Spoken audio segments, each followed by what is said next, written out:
Welcome to selfdiscoverymedia.com, where we discover the communities that are making a difference in the lives of others.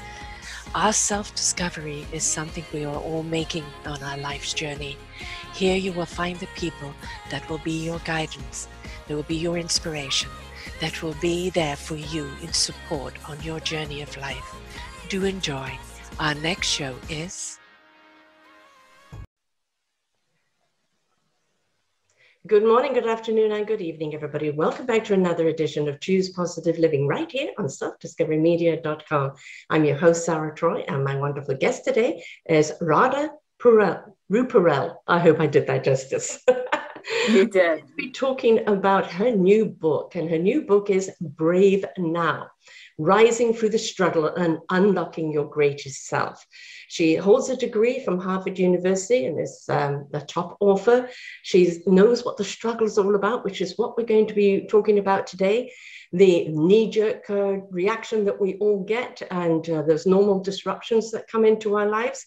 And also, the big idea, sometimes it takes a catastrophic event to wake us up. We're diagnosed with life-changing illness, end a long-term relationship, unexpectedly get laid off, or face an event that utterly depends on life as how we know it, COVID, anyone? These turning points can be terrifying, yet we all encounter them in our lives. And the real question is how do we face them? And that's what we're going to be talking about today. How do we face them?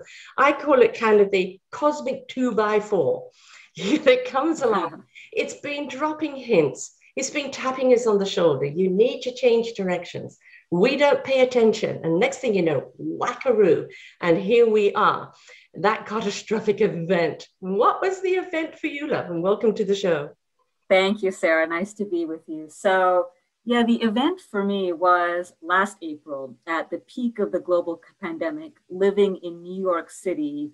I got ill with COVID. And just to paint a picture of this, it was the beginning of the pandemic. New York City was just shutting down. It was a bit of a frenzy. You couldn't get anything in stores.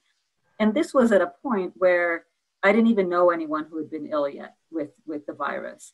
And before that, I was healthy. I was healthy in mind and body. I had just done a 7-day silent meditation retreat.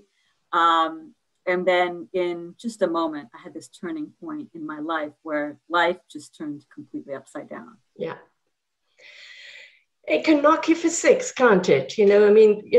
We're kind of prepared for certain things happening in our lives because we know they do. Okay, you have a reaction and we're going to deal with it and move on. But something like COVID comes along, which is still along, it's outstayed its welcome, yet it still hangs along. And it's changed so many people's lives in so many ways. But actually getting sick from it too is... it then becomes more fearful because really at that point, it is a life and death thing, right? Yeah, and that's exactly what it was. Again, I was just a healthy, active New Yorker. And in a matter of days, I became so ill, right? And so, I faced bouts of fatigue like someone had drugged me with sleeping pills.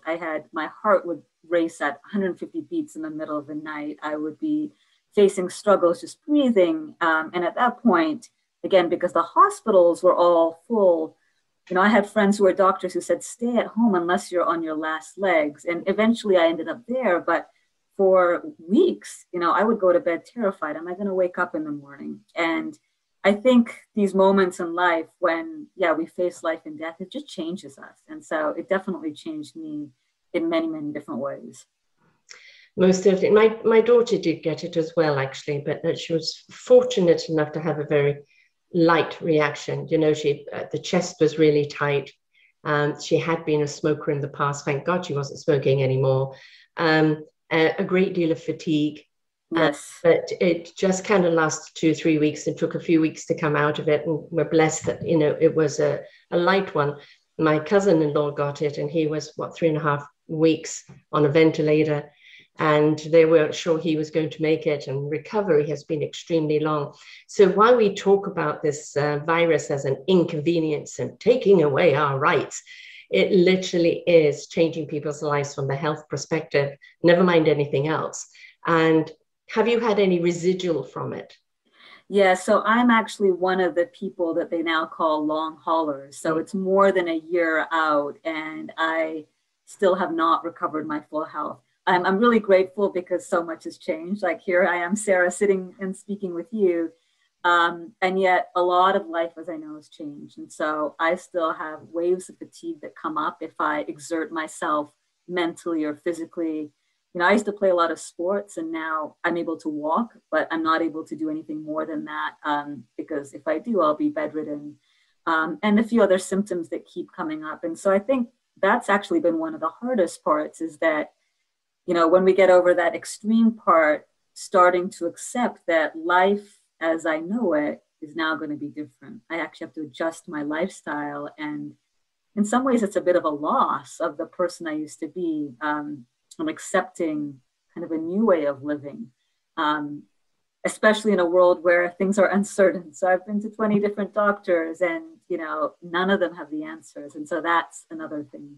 How do you deal with this uncertainty where no one really has the answers yet? The problem is with the residual, you don't know how it's changed your life. You know, right, you can walk and you're looking at the cup half full, not empty.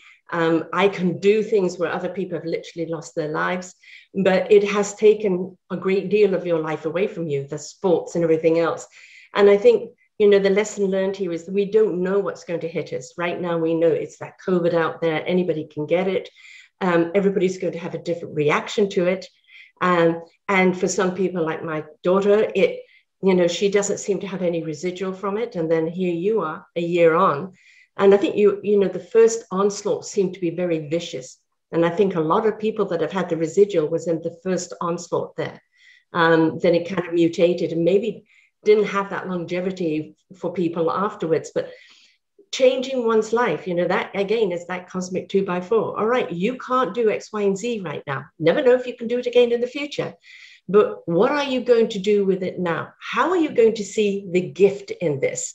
And when you're in it, and all these things have been taken away from it, it's extremely hard to see a gift in something, isn't it?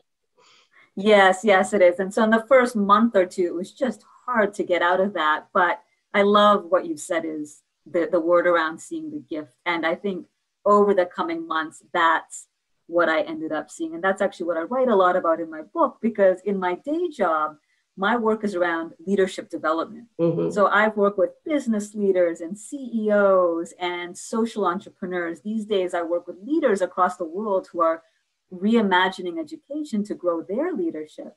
And so a lot of the lessons that I work with with them on, I had to apply to myself. And one of the things that I work with them on is, how do we, even when we're going through challenging situations, see the good in it? How do we lean into the strength? So I think one of the gifts that I got from this past year and going through this illness was the opportunity to slow down and be present. Yeah. And I think for many of us, that's been the same. So in fact, we've seen this collective slowdown. And, you know, I recall this specific moment, Sarah, and it was after a month in isolation. So I was battling this virus alone in my New York apartment. And finally, the doctor said, "You're safe to go outside." And I remember that day, it was I think, end of April, beginning of May, a beautiful spring day. And I walked outside and I took a breath of fresh air and I took a few steps and I noticed these flowers outside of my apartment that have probably been there for 6 years. And I had never noticed them before.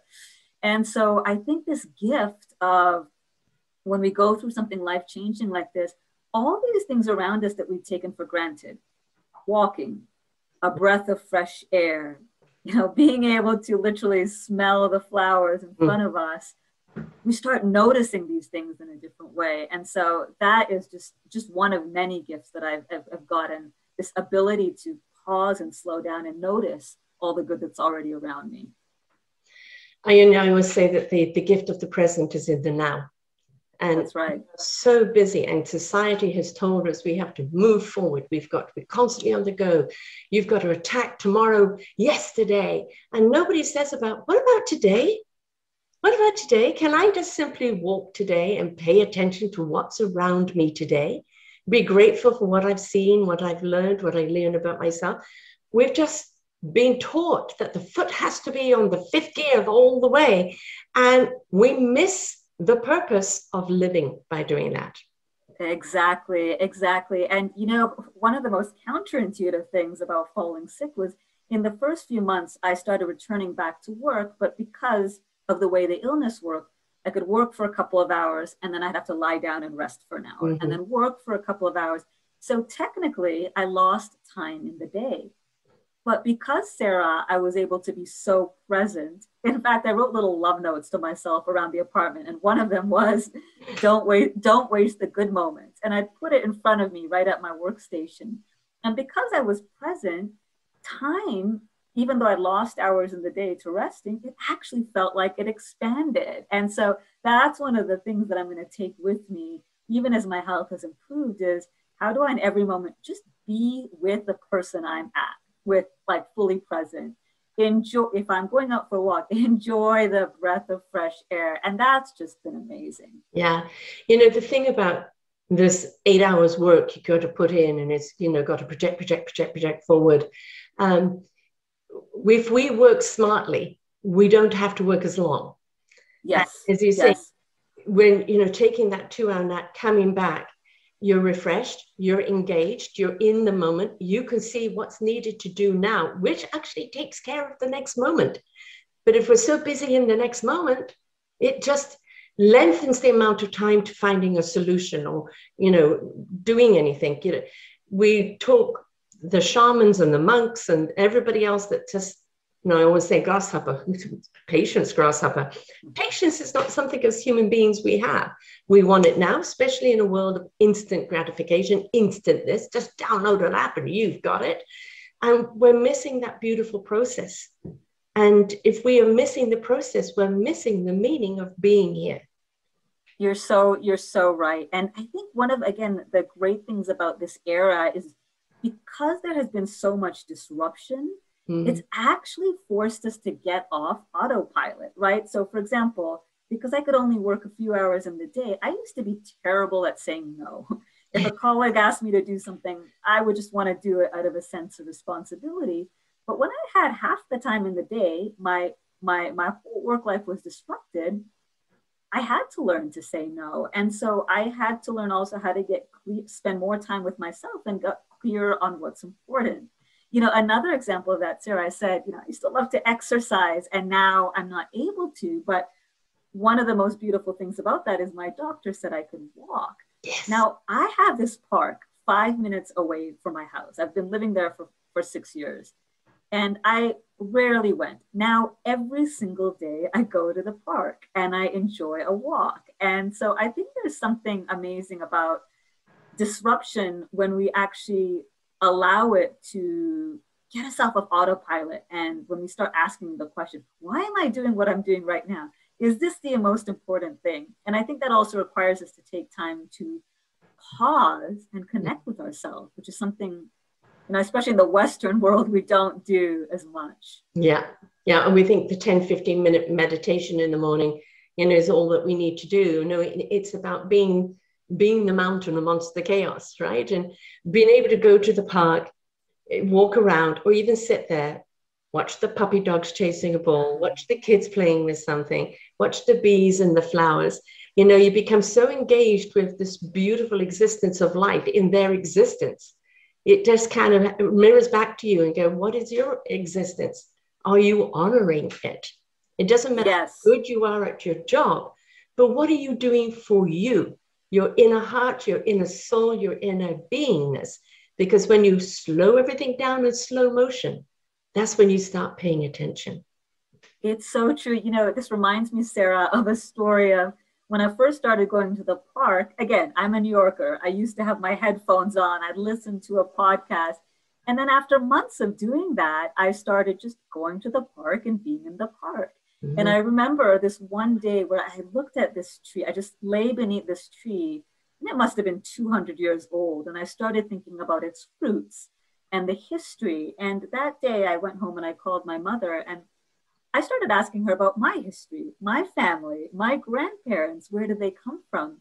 And I work in education. And what I never had known before is that I come from a long line of educators. You know, my grandmother was a headmistress in a school in Africa. My great uncle had created one of the first girls' school in a small village in India. And I had never paused long enough to ask about my history. And it was when I was sitting there underneath a tree, just looking at it with curiosity, that all these questions came up. And so, again, one of the other things I talk about a lot in my book is how do we approach life with play and curiosity and wonder and questions, just like, you know, children do? And how do we bring more of that into our own lives?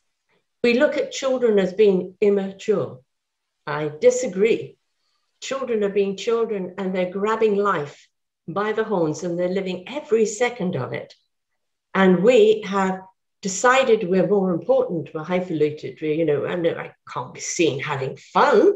You know, some business, you know, and having fun is drinking at an expensive dinner and each patting each other on the back. No, that is not fun. That is not authenticity. That is not inner connection. That is just living up to societal's expectation. And what's it doing for you? Really nothing. Because no matter how rich or famous or how much you climb the ladder, if you're not connected to your inner self, who's up there? Because exactly. Exactly. I have to tell you a funny story. So I have 6 nieces and nephews, all under the age of 10, and I get so much inspiration from them. And when I visit my nieces and nephews in London, one of my favorite things that they do is when they're sitting there for breakfast, they put music on, dance music on. And so they're sitting, bopping, having breakfast. And those days when I listened to music with them, I would go to work with so much energy. So in my first couple of months when I was really sick and I was struggled to get out of bed, I remember them. Mm-hmm. And I remember there was this one Bollywood Bhangra dance tune called RADHA on the Dance Floor. And so I would actually put that on in the morning when I couldn't get out of bed. And all of a sudden, I'd find myself getting out of bed. And it was just learning from children who are not afraid to be silly and not afraid to play. And I'm like, what if we could bring that energy into all aspects of our life? Why do we have to get so serious and significant? Yeah.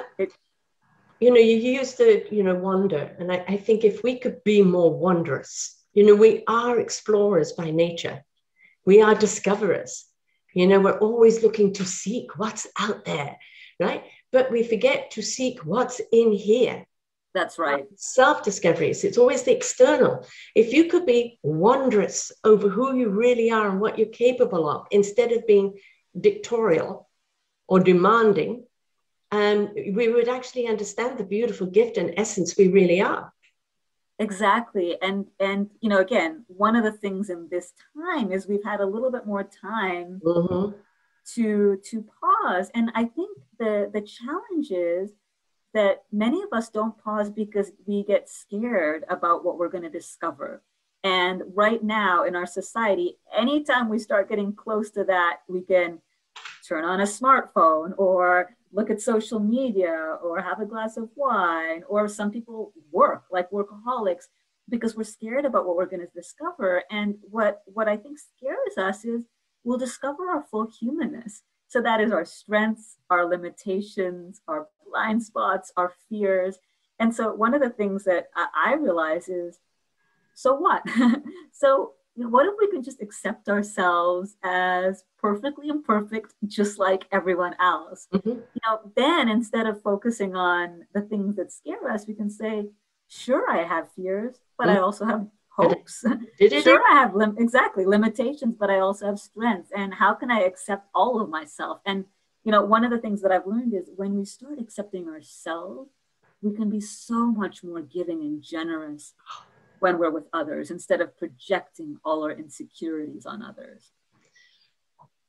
You know, forgiving of oneself is something that we have to do, because we kind of, as children, we're beautiful, honest, and innocent, authentic people. And then we went to school and society dictated that we should be this and we should be that. And we all had to step up to that role, even though it was an illusion.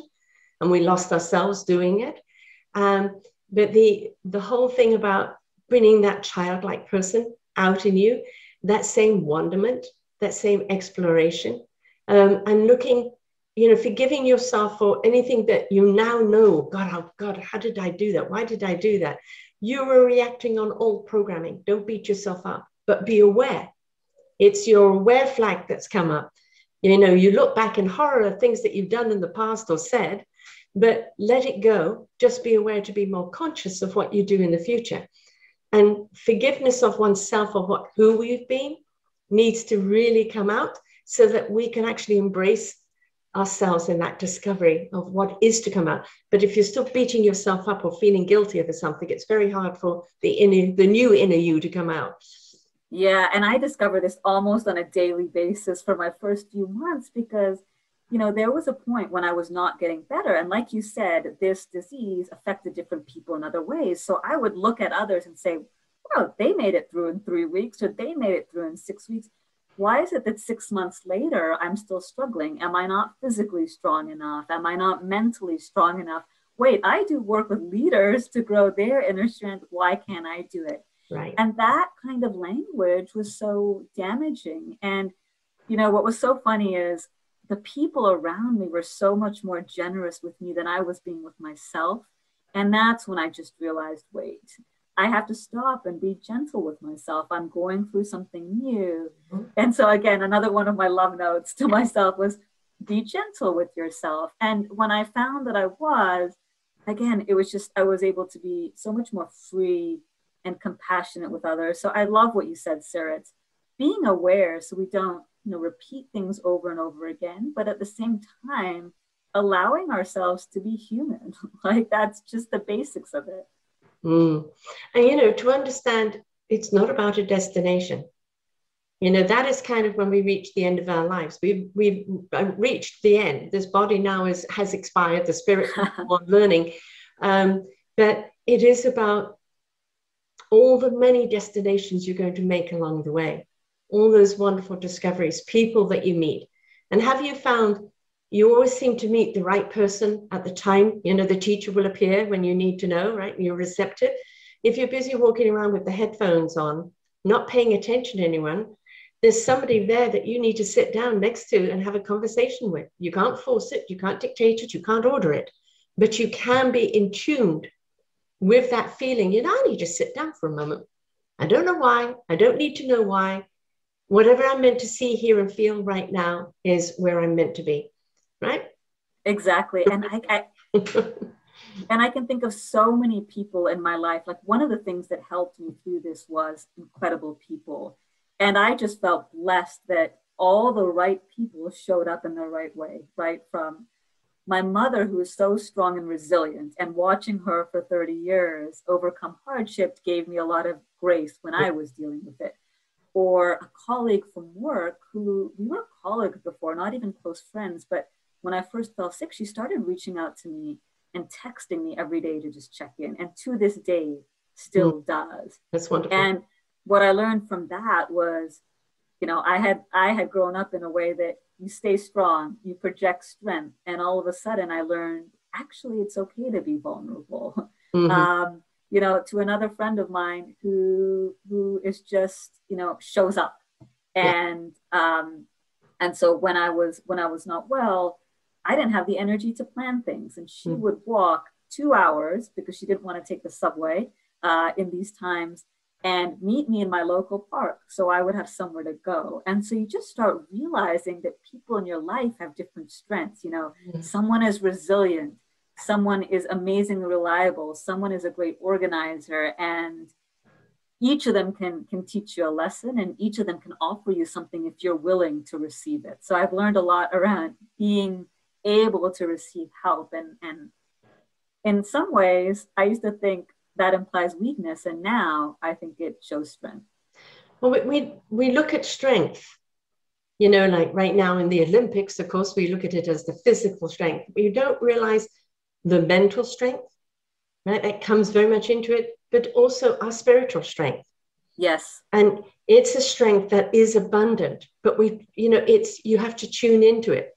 And again, everybody's so used to digital, just pressing a button. And I don't know if you're a Harry Potter fan, But to I get am. right, so to get to the school, we had to go through, you know, the 9.5 train thing when nobody else could see it. And sometimes it is that fine tuning, slowing down, tuning in to that right channel, because the spirit has always got the knowingness. Yes. You know, the soul speaks to that, and it can't speak to a closed heart. So the heart always has to be willing to be open in order to learn, to feel, to grow. But when the spirit can come through and really speak to us in that wisdom, then, you know, we really do know what we need to know. The brain can just, it's okay, I know what to do. The spirit spoke to me. And it takes you on a totally different journey of that wonderment, of that self-discovery. But you just become a more of a fine-tuned instrument, which I think is wonderful, because again, we're missing so much of ourselves by being in a hurry all the time. What are we chasing? We're chasing approval, permission to be. I've got to be at the top of the game, and then people will like me and think me important. You are important from the moment that you were conceived. You'll yes. be important. Your job is something you're good at, like the Olympics. They've achieved the gold, the silver, the bronze. They're not the gold, the silver, or the bronze. They're people who have achieved it. And if we could look at our careers as something we've achieved, but don't lose identity in that, always be ourselves. Who is ourselves? Who are you that can achieve this? Because we lack these labels on ourselves. I am this, right? No, you do this. Like, you have an illness now from delayed COVID. You're not your illness. Yes, yes. And Sarah, this distinction that you're bringing up of this idea of the difference between doing and being is so important. So I think we spend so much of our lives thinking about, what are we doing? What's the next milestone? What's my next accomplishment? But I will tell you, when my life flashed before my eyes, I did not think about any of that stuff. Mm-hmm. The question I asked myself was, who was I being? Was I kind to my family and friends? You know, was I generous? That's a big value of mine, generosity and kindness. And so actually, that should have been the first question. To yourself. That's right. Start with ourselves, and then with others. And you know, I have a friend of mine who says we shouldn't have a to-do list. We should have a to-be list. Yes. And so yes. Right, I think about that all the time. What if we can be more intentional about who we're being? Because then we don't have to wait. You know, I don't have to wait for that perfect relationship to find love. I can be love now.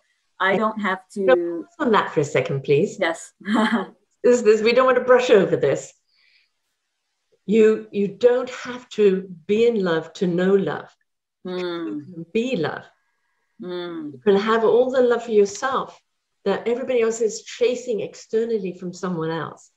That's right. That's right. That you are. Be it. Don't do it. Be it. Because that's when your heart essence shines out. And if somebody comes along that complements that love in a form of friendship or partnership, hallelujah, right? But you've got to be that love, that beacon of love first. So I'm so glad you brought that up.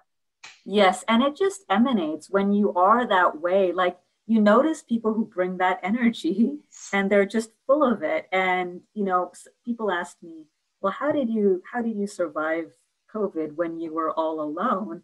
And truthfully, I didn't feel that at all, because I was able to be love, be joy. And then when I was there, I just discovered that energy would come to me from so many different places, friends, family members, but even strangers. You know, I remember at one point I was about to lose consciousness. And so I had to call 911. And at this point I needed support and help. And there was a paramedic, and his name is Carl. I still look out for him every time I walk by my local hospital, because I want to say thank you. And I haven't been able to track him down. But in that moment, you know, he was able to give me so much love and compassion. I had, you know, been struggling to get answers. And this was a busy man going from door to door. And he just sat down with me for 10 minutes and said, here's what you do when you're next struggling to breathe. And I've got you. And are you okay? And just provided some of that love back. And this was a complete stranger. And I still think about him, and I still keep him in my thoughts. in the evenings and try to send positive energy his way, because I think when you emanate it, others emanate it as well. Yeah. And, there is somebody that's in the right job for the right reason. Yes. Yes. Recently saw a posting of a cop, sitting, having pizza, which he bought for a homeless woman, and sitting there eating it with her. Wow. Because, automatically our society, oh, they're homeless, that means they're lazy, or they're drug addicts, they're disgusting, right? Nobody knows how close one can come to homelessness. That's right. A pandemic definitely has shown people, don't be too secure in your security, or in your judgment of others, because, by the grace of God, that could be me, right? And compassion, I think, is something we don't see enough of. And what he gave you the greatest gift, time, and he gave you compassion to put you at ease. And if so many more would do that, I don't think we would see so much dis-ease or dysfunction out there, because a lot of the frustration is people who just need to be heard or seen. Yes. And Sarah, this idea of just feeling heard is so important. When I do work with leaders, one of the capacities I'm trying to develop, both in adults, but also in young people, is the capacity to listen. Yes. And I think this capacity of having someone feel heard is so important. On a personal level, in my first 2-3 months, I would go from doctor to doctor to doctor. And, I also have compassion for them, because they were dealing with hundreds of patients and high degrees of uncertainty, having to do telehealth when they've never done that before. And having to triage many different patients. But there was moments where I didn't feel heard. I remember this one experience with a doctor, and he looked at me and said, "Honey, you might just be anxious. Maybe you should do some yoga." The next day, I ended up in the emergency room. And a few days later, they found a lesion in my brain. And so it was actually real, but he wasn't able to hear me. I remember a couple months later, I finally found a doctor who listened, and he heard me. And he said, "Do you know what? I don't have all the answers, but I hear what you're going through, and I know others are going through, and we can't give you the answers yet, but I'm sorry you're going through this, and I will try to help you." And I was nearly moved to tears, because I had been going around from doctor to doctor to doctor trying to get help. I didn't need the answers, but I needed someone to acknowledge what I was going through. And in that space, we were able to do something together. And so just that ability to feel heard. And it was in your head. Exactly. It was a lesion. But, I had many years ago, I had an ectopic pregnancy, and I didn't know. And I went to the doctor, and he goes, you've just been, take these tranquilizers. And then I ended up in hospital with some excruciating pain. And the main doctor is like, "I don't know what's wrong with you. We'll just send you home tomorrow." And a young doctor there, an intern, said, "No, I want to do a laparoscopy." And then they found a dead baby in the tube. And I was lucky, because, of course, if they grow, they can burst and they can kill you. And immediately went into surgery. There was a doctor that was willing to look further at the problem, where so many doctors like just to put it down. "You're just being hysterical. You're just being this. You're just being that." Yes. We know when there's something wrong with our body. Yes. We're out of sorts. Yes. Yeah, I know a hypochondriac that sat at that hospital several times a week. They got the chair ready for her, waiting, because they know she's going to come in with something, right? Because she goes online and diagnoses herself. So I can't blame them when they're faced with that. But when somebody comes to you and says, "I'm really hurting. I don't know where it is. You're not the mechanic. You haven't taken the car pieces and put it back together again." Yes. Doctors should listen. And if they're burnt out, if they say to you, "You know what, I am so stressed out with this right now, right? I'm going to help you the best way I can. But because there's a pandemic, I'm being stretched thin. Let's go and start with some tests so we know what we're dealing with." Yes. Yes. Yeah. And that's what you need. And again, I have a lot of, and I think you're right. When we can start listening to our bodies, I think this is an underdeveloped capacity, Yes. Understanding the body. I think there's so many signals in our body. So I've learned this a lot through this past year, because I had to learn to listen to myself in a new way. But I think it's going to serve me in life, because now if my shoulders are tensed up, I can feel I'm stressed. My jaw is clenched. It might be a moment to say, let me disengage from this interaction until I'm ready. But I think the second point around doctors is, again, I don't think we're doing justice by our frontline workers. We put them in positions where they're busy moving from patient to patient every 10 minutes. And so I do think on the line, literally. Yeah. And they're dealing with pre-TSD and PTSD. And, I have friends who are doctors. And so I think, if we really want to create some spaciousness in our society, we should start by finding ways to create that for the people who serve us, whether that is teachers or doctors, so they have permission and space to do this deeper work that we're talking about as well. Right. Yeah, I actually had a doctor on, and she's saying that, that she's never had to tell so many people about their loved ones dying in her entire career. And, and it's a really hard thing to do. Yes. And the thing is that a lot of the loved ones haven't been able to be there at the bedside. And the nurses and the doctors have had to step up and be that kind of companion. But then they're being pushed and rushed by other people, to go and do something else. And excuse me, I'm going to sneeze. No, finger up, don't sneeze. Bless you. And this wasn't just for 3 months or so, the lockdown. They're still in it. Yes. And yes. You said a lot of people are going to leave the profession just because they're so burnt out. Yes. We're going to have a shortage of nurses and doctors. We have a shortage of doctors here in BC, in Canada. Oh, wow. And it's like, so I have friends who are doctors, and what I'm realizing is it's like soldiers going to war, but we're not acknowledging it. And while we can go through the ups and downs and the waves and have, a bit of a relief, they're dealing with this on a day-to-day basis. And so I think it's a silent crisis that unless we start paying more attention, again, we're going to lose great people from the profession. And we need to provide our frontline supporters with that type of, frontline workers with that type of support. Yeah. And let's be fair, it's also the people that drive the nurses and doctors to work, the bus drivers, the cops under exposure.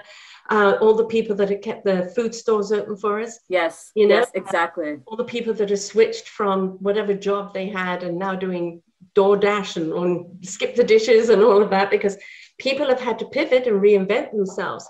And they've got a family to feed and, got to sustain themselves.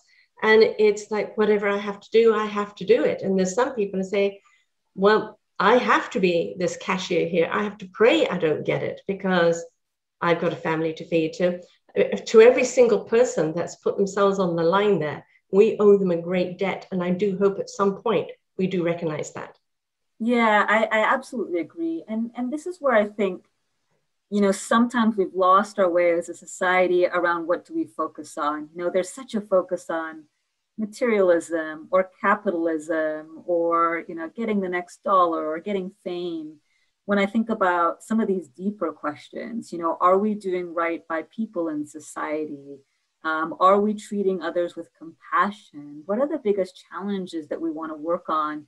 So a lot of the work that we do with young people in the global network that I work and Teach for All is, how do we even think about our education systems that grow a broader set of competencies? So it's not just about academics, which is important, but it's around building agency, building the curiosity to ask these deeper questions, building a sense of connectedness, focusing on their own well-being and the well-being of others. And so I wonder if from a young age, we can actually start asking ourselves, what does it mean to be human? And how do we start shifting our society so that we focus on these things that are more important versus just our own individual gain? Yeah, we measure education by grades, by whether they're 100%, 90%. And what we have forgotten to do is to measure the compassion and humanity. Yes. Watching one of the Olympics, and it was the skateboarding.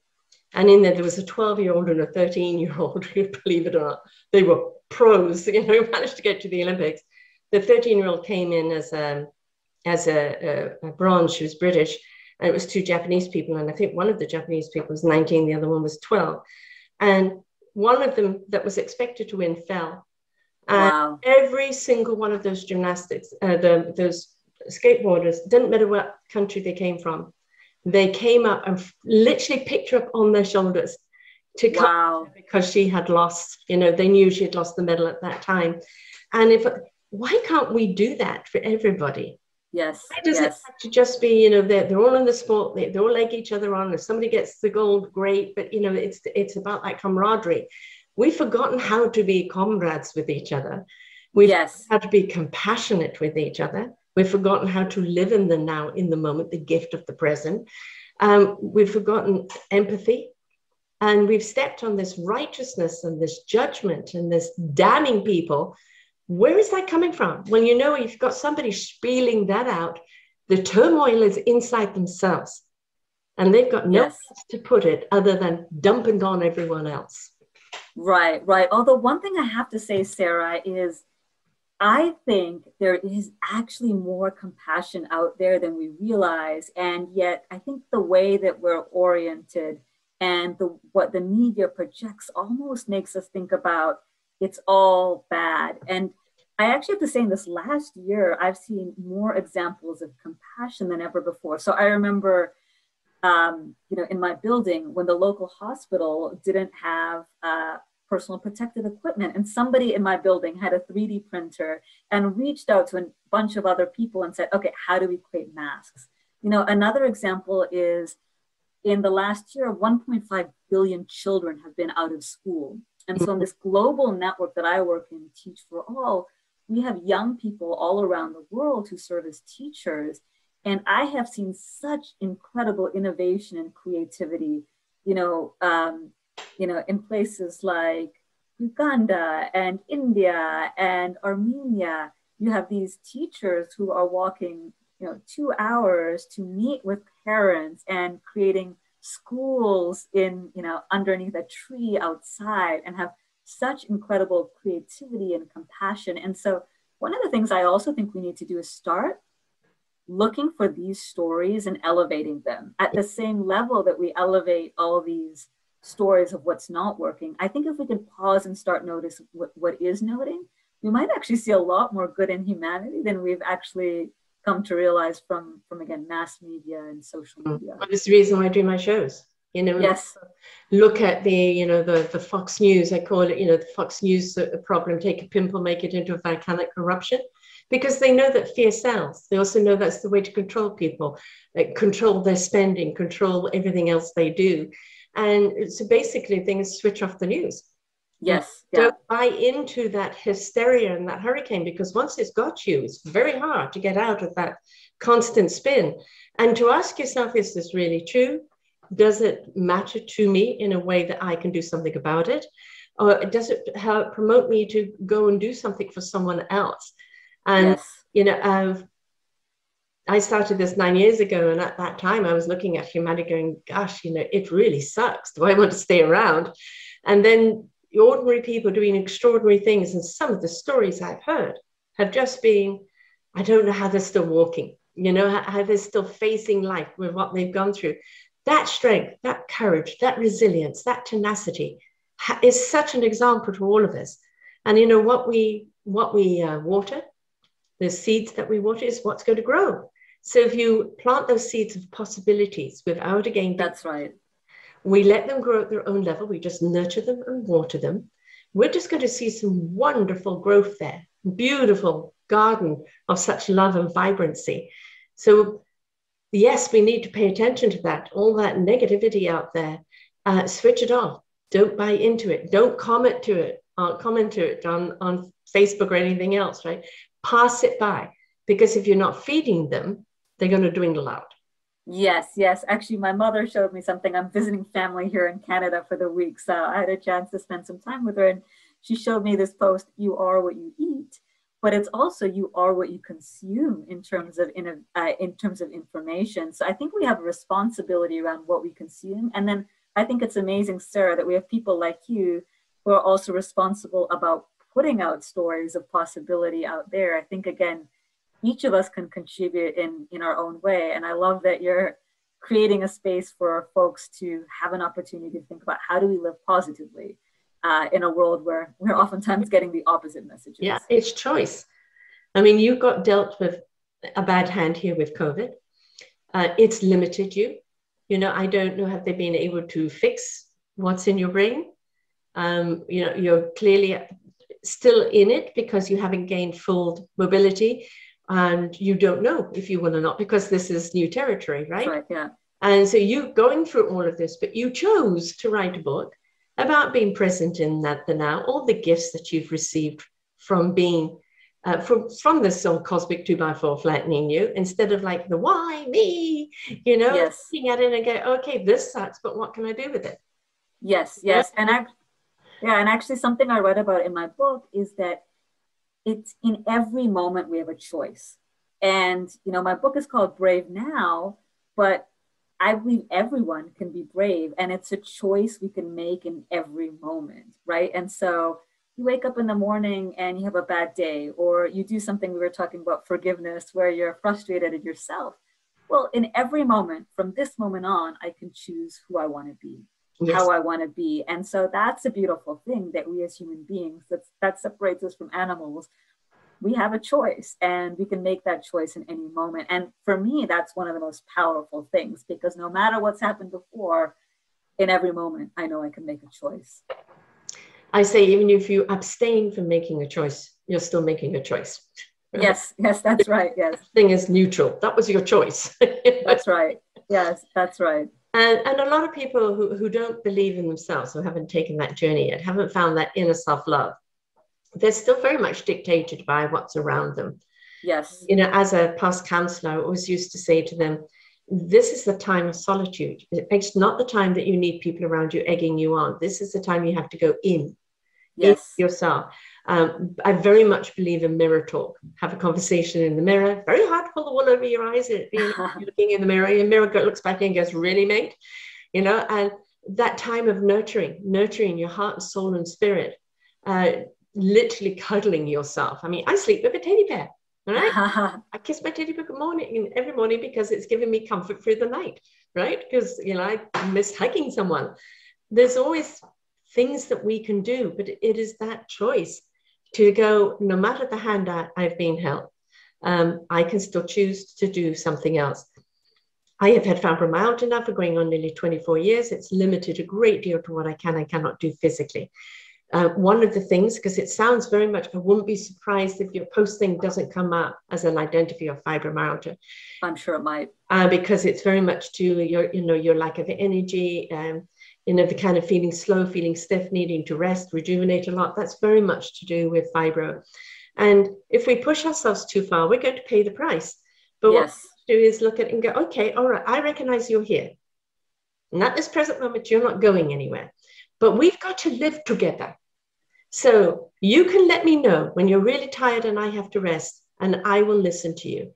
Yes. Be there for me when I have to be productive and give me the energy I need. And it really becomes a partnership with your challenge. I'm not even going to call it a sickness, with your challenge, right? Because you're having to live differently, but it doesn't mean life is over. Yes. And I just believe you can always hold two things in tension. So for me, the two things I hold in, it's almost like I hold them both in each hand and I say both can be true. And one is acceptance, acceptance on a day-to-day basis for exactly what you said. There will be moments I will not have the level of energy that maybe I'd hoped. But at the same time, I'm an optimist. Yes. And so I will have hope. And I think one of the things that I think a lot about is language and what we hope for. And so in the past, I might have said, I hope for perfect health. And I've just given up on that. Now I hope for, I will have the capacity to deal with any circumstance that life gives me.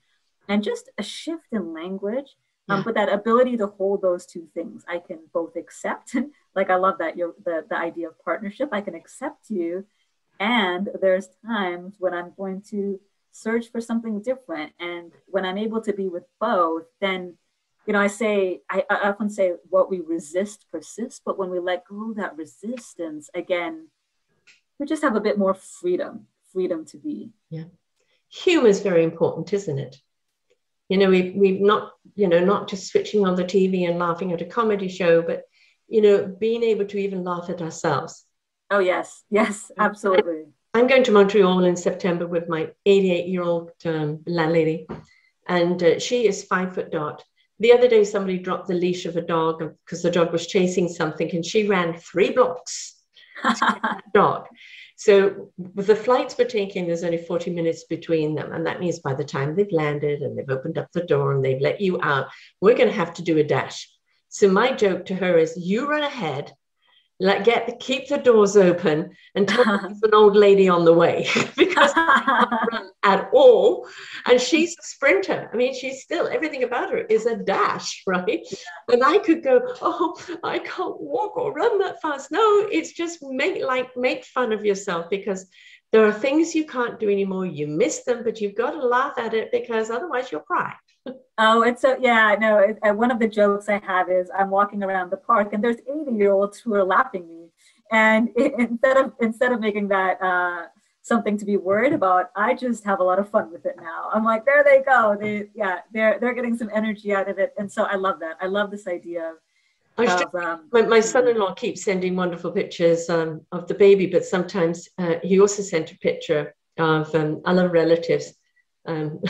One of them is my ex with a belly dancer. Poses the faces, but it's hilarious. But if we want to know what it's like to run, let's go and put it on an Olympian's face, our face on their body, and pretend it's us. Exactly. No, I love head, right? I love this idea of humor. Even sometimes when I have these automatic thoughts that keep coming up, like I'm never gonna get better, I sometimes laugh at myself and, like that mirror talk, just say out loud, haha, rather, there you go again. Look at that silly thought that's coming through your head. And again, when we don't get so serious about things, when we can make a few jokes, it just keeps things lighter. And it also allows others around us to be a bit lighter, because some of these things can be difficult for other people to talk about. They don't know how to be around you. They don't know the right thing to say. But if they find that you can have some fun with it, then they can have some fun with it too, and they can have some fun with whatever they're dealing with. I think if you can make light of it yourself, you're putting people at ease. I did a show recently on, how to speak to people after they've lost a loved one. Yes. Or they've become sick, because people, I don't want to say the wrong thing, so I'm just going to stay away. That's right, yeah. If you can post something, or if you can reach out to people, you know what? This sucks. I'm having a pity party. Everybody come along with your own pity, and let's make fun of this. And sometimes, I remember with some friends many years ago, everybody had something wrong with them. So we were taking the letters in our particular ailments and playing Scrabble with them. Those are the only letters we could play Scrabble with. So yeah, you've got those restrictions, but it doesn't mean that you can't live life and enjoy life. And exactly fun of things, and just get out there and live.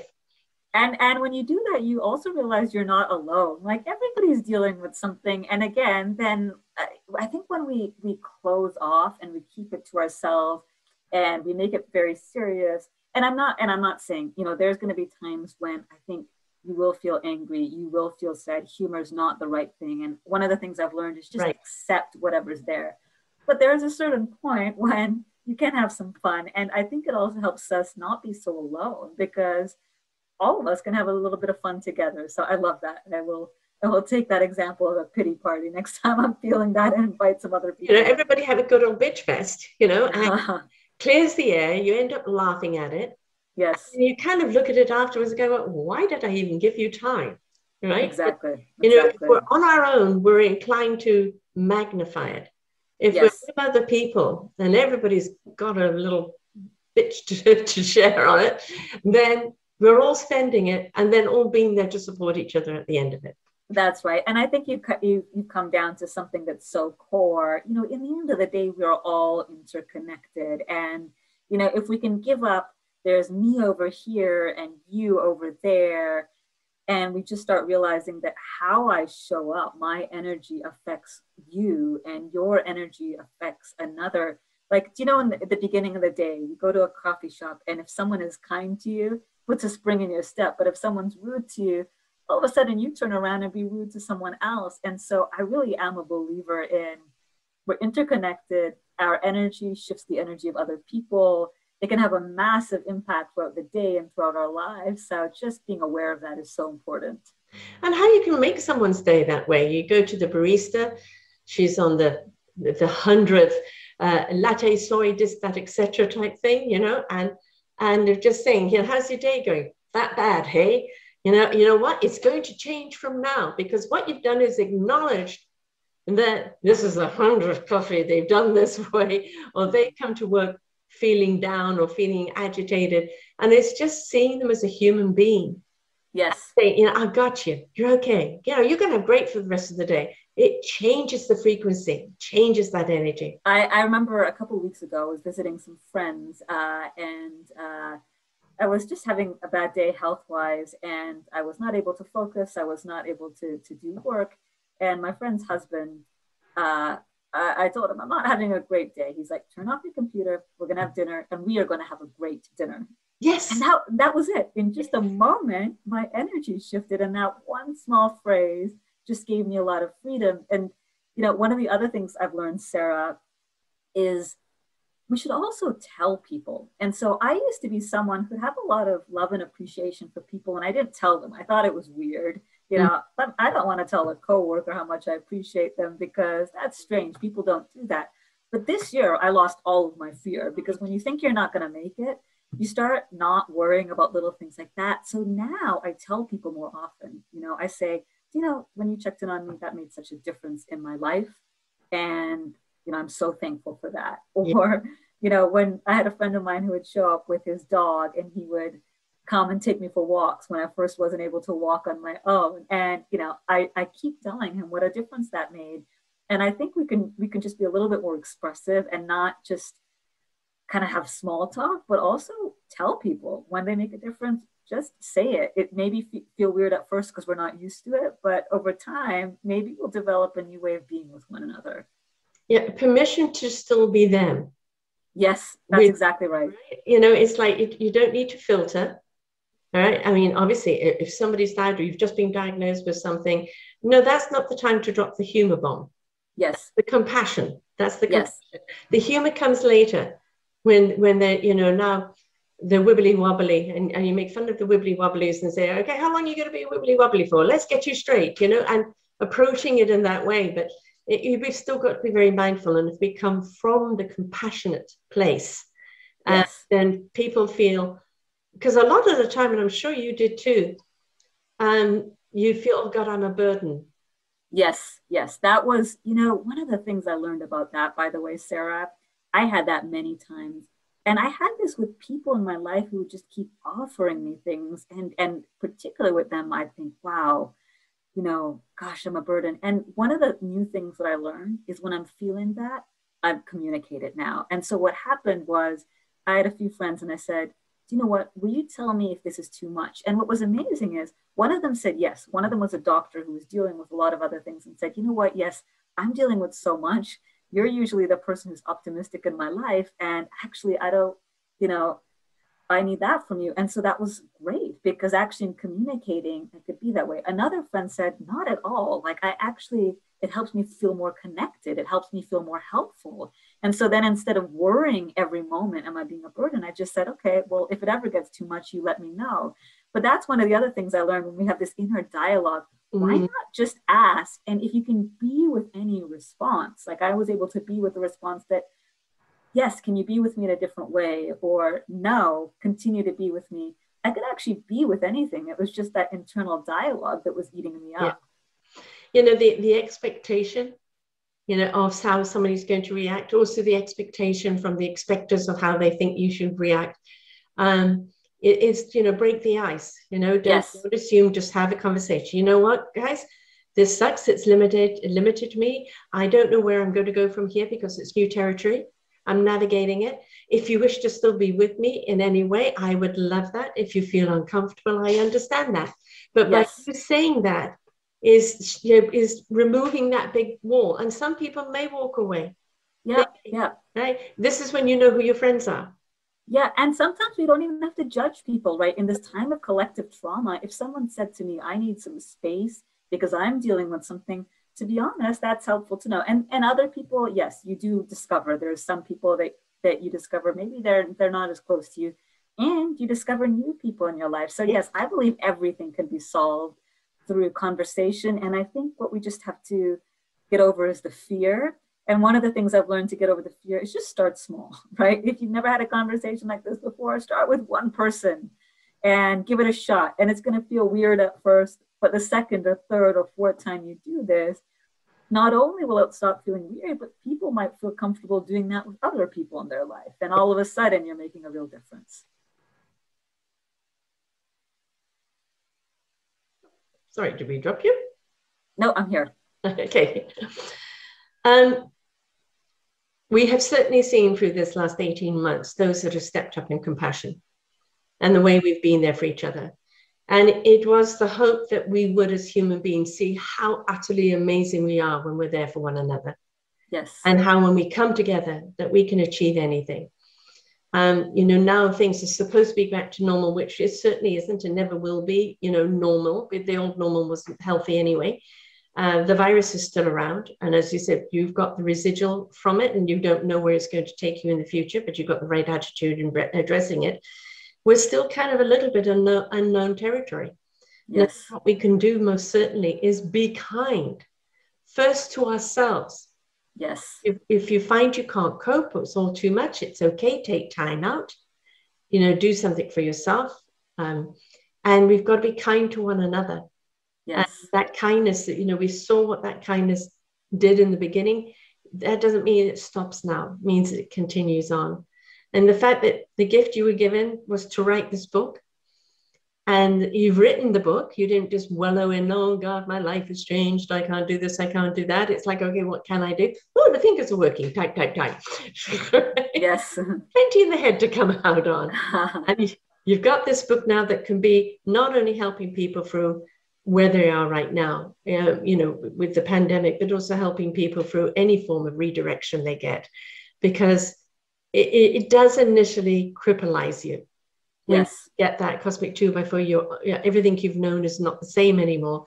You're wobbly on your legs and you don't know where you're going. And having somebody who's been there, done that, and just say, look, this is how I felt, and this is what I've done, and this is the mindset, because that's what really has to come into it first, is the dialogue with self. And this is the way you can do it. So how do people get hold of this wonderful book? Yes, thank you. So you can find it on my website, bravenowbook.com, or you can purchase it online on Amazon. Look up my name, RADHA RUPARELL, or the name of the book, Brave Now, Rise Through Struggle and Unlock Your Greatest Self. And it's just, again, a little bit of my personal story, but more 19 super practical lessons, a very easy read for dealing with any turning point in your life. So yeah, it's not just to do with COVID, right? These are adoptable and adaptable lessons to anything that you're doing in your life. Exactly. And I just hope that some of the freedom and joy and connection I've had the privilege of experiencing because of wise people in my life who've taught me great lessons, and what I've discovered I can pass on to some other people. So I hope you enjoy it. That you're passing it on in your leadership. Your leadership would have changed quite a bit through going through the process. And so you're most likely a better leader and will create better leaders because of it. So there's always a reason for something, right? Yes, the yes, reason. indeed. Then when you're living in that reason and there's a new chapter to learn, suddenly what you have can either diminish or go away altogether. One doesn't know. But it's that willingness still to carry on. Right? Yes, indeed. Yes, indeed. On a cart with only 3 wheels, it's okay, we'll get there. It might be a bit slow, but we'll get there. Exactly. Well, thank you so much for having me on, Sarah. It's been such a pleasure speaking with you. Give out your Instagram and your LinkedIn, and if you're on Facebook, give those out as well. But would you also spell your name for people who are looking up from your name's point of view? Yes. So my name is RADHA, RADHA, and the last name is RUPARELL, RUPARELL, and you can find me on Instagram and LinkedIn at RADHA RUPARELL. Excellent. And the site for the book is Brave Now Book, and also you can get it on Amazon. But if you go to her site, she's got many other things going on there as well. Thank you for coming and sharing, love. This has been wonderful. As I said, a lot of people either, they're just concentrating on the recovering and they're not thinking about putting out a book. They're just living day by day. And even though you have got these challenges and as you say, you don't know where they're going to go, I do predict you're going to get pretty well full body action coming back. But this was your redirect to write this book, to learn this lesson, to be a better leader, to show other people more compassion, for them to realize they need to be more compassionate, because it's through this that everybody benefits. So may you find that good, healthy health again. But thank you for writing the book and being that beacon of hope for other people. Thank you, Sarah. Lovely being with you. And to everyone else out there, remember, it doesn't matter what's hit you or what's knocked you down. The challenge now is getting back up and understanding why and what it is you're meant to do now. Don't be afraid of it. It's just a wondrous journey. Be engaged. Until next time, bye for now. We hope that you enjoyed the show. You will hear many shows here on selfdiscoverymedia.com. We have new shows for you out every week. Just find them on our podcast or What's New. If you feel that you have something to share that makes a difference in the lives of others, or you too feel that you could be a host, please contact me at info@selfdiscoverymedia.com and we will be glad to speak with you. Have a wonderful day.